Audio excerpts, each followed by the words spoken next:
أعوذ بالله من الشيطان الرجيم. بسم الله الرحمن الرحيم. ولما فصلت العير قال أبوهم إني لأجد ريح يوسف لولا أن تفندون قالوا تالله إنك لفي ضلالك القديم. فلما أن جاء البشير ألقاه على وجهه فارتد بصيرا قال ألم أقل لكم إني أعلم من الله ما لا تعلمون. صدق اللہ العظیم. سورہ یوسف آیت نمبر 94، 95 اور 96 آپ کے سامنے تلاوت کی. ان آیات کے اندر حضرت یوسف علیہ السلام نے جو قمیص اپنے بھائیوں کو دی تھی کہ یہ قمیص میرے والد کے چہرے پر ڈالو، اس کی بصارت واپس لوٹ آئے گی.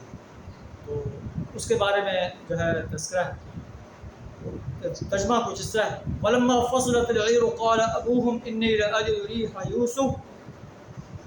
جب قافلہ روانہ ہوا یوسف علیہ السلام کی قمیص لے کر، تو آپ نے اپنے گھر والوں سے کہا، ان کے باپ نے کہا، میں یوسف علیہ السلام کی خوشبو محسوس کر رہا ہوں.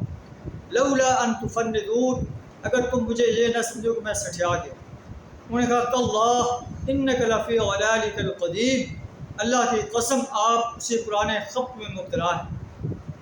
فلما ان جاء البشیر القاہ علی وجہہ، جب خوشخبری دینے والا پہنچا اس نے یوسف علیہ السلام کی قمیص جو ہے یعقوب علیہ السلام کے چہرے پر ڈال دی. فارتد بصیرا، آپ کی بصارت واپس لوٹ آئی. قال الم اقل لکم انی اعلم من اللہ ما لا تعلمون.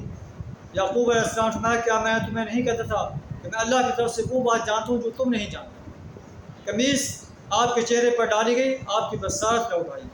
اور یہی قمیص شروع میں آپ کے بھائیوں نے خون آلود کر کے جو ہے جھوٹا بہانہ بنا کر جو ہے آپ کے اپنے باپ کو پیش کی تھی کہ یوسف علیہ السلام کو بھیڑیا کھا گیا. یہ قمیص غم کا سبب بنی تھی، اور آج یہ قمیص آپ کی بصارت کے لوٹ آنے کا اللہ کی رحمت سے سبب بن رہی ہے. اب وہ بیٹے کہتے ہیں، شاہ ابا نستغفر لنا ذنوبنا انا کنا خاطئین، اے ابا ہمارے گناہوں کے لیے بخشی کی دعا کیجیے، ہم خطا کار ہیں. آپ نے فرمایا سوف استغفر لکم ربی، میں اپنے رب سے تمہارے لیے دعا کروں گا. انہ هو الغفور الرحیم، بے شک وہ بخشنے والا بڑا مہربان.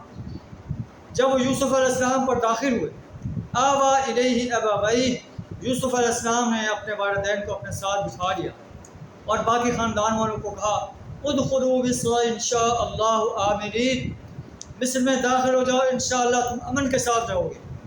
ورفع ابویہ علی العرش، اور اپنے والدین کو عرش پر اپنے ساتھ بٹھایا. وخروا له سجدا، اور سب آپ کے سامنے سجدہ ریز ہو گئے.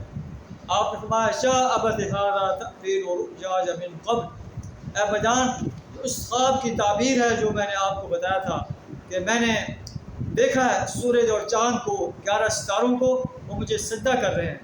آج اس خواب کی تعبیر جو ہے وہ سامنے نظر آ رہی ہے. قد جعلها ربی حقا، اللہ نے اسے حق کر دکھایا. وقد احسن بی، اللہ نے مجھ پر احسان کیا. اذ اخرجنی من السجن، کہ مجھے اللہ نے جیل سے نکالا اور تمہیں صحرا سے لا کر جو ہے مصر کے اندر جو ہے آ کر آباد کر دیا. من بعد ان نزغ الشیطان بینی و بین اخوتی، اس کے بعد کہ شیطان نے میرے درمیان اور میرے بھائیوں کے درمیان جو ہے بوجھ ڈال دیا تھا. ان ربی لطیف لما یشاء، بے شک میرا رب بڑا باریک بین ہے، وہ جو چاہتا ہے کرتا ہے، بے شک وہ جاننے والا اور حکمت والا ہے. اب آپ دعا کرتے ہیں، اپنے اللہ کی نعمتوں کا اقرار کرتے ہیں. رب قد آتیتنی من الملک، اے اللہ تو نے مجھے بادشاہی عطا کی. وعلمتنی من تأویل الاحادیث، باتوں کی تہ تک پہنچنے کا علم عطا فرمایا.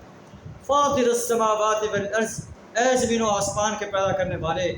انت ولی فی الدنیا والآخرہ، تو دنیا و آخرت میں میرا ولی، میرا کارساز ہے، میرا حمایتی ہے، میرا مددگار ہے. توفنی مسلم الحقنی بالصالحین، اے اللہ مجھے مسلم کی حیثیت سے فوت فرما اور مجھے صالحین میں شامل فرما۔